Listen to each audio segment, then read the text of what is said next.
All right, I'm here at the timetable with Ethan.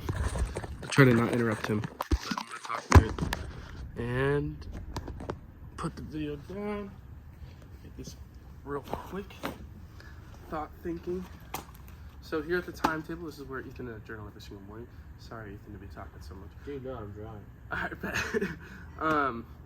We just had a little conversation. Actually, I'll read from the journal first. I was talking to myself about how I'm so afraid of time and how I feel like I'm behind and everything. And then I saw this video, and it was like this certain man was saying, some people get lucky one day.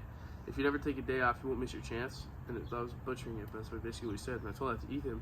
And he said that he was listening to a podcast of Duncan Trussell and Eric Weinstein. And Eric said, in our finite time in life, we're always on the clock, contributing. No, that's not what he said. What did he say? It was butchered. I don't know what he said. Well, still, but like, that's the point of what he was saying. He's like, in our finite amount of time on this earth, it's like we're always on the clock, contributing to our world.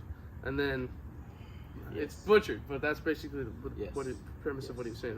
That he said, when I really freak yourself out, do the math of how many weeks you have left in life. And I did the math, and it's like roughly, if I live to 80, 3,120 weeks left in life. It seems like a lot when you really think about it. It's not very many at all. And then that was basically that. I feel like that was pretty powerful. And then I was thinking, like, I was reading this, and it said we may feel a little lost when we realize that we've outgrown our old life. In these moments, it helps to remind ourselves that it is fine to have new favorites, a new way of expressing ourselves, new friends, and new aspirations. To fully embrace growth, we must be willing to venture into the unknown.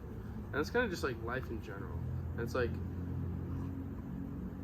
there's a lot that we don't know about, and it's kind of like, I keep talking to myself or thinking to myself, like, I'm too late, I'm behind, but it's like, I'm on my own timeline, and that's what this book talks about too.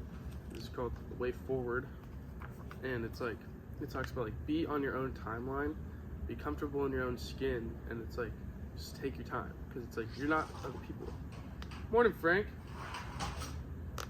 Anyway, that was basically the thoughts for today.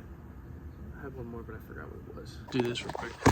I remembered my other thought, and it was we're talking about how time is relative, and it's like, basically like, when you're 2 years old, half of your life was 1 year, versus now I'm like almost 20, half of my life was 10 years.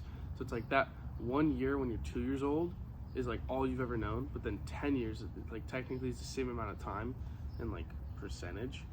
And it's like, from going from 15 to 20 was 5 years, 25% of my life. Going from 20 to 25 is that's another 5 years, but 5 years out of 25 is 20%. So it's like that 5% difference is why time moves faster as you get older. So, food for thought.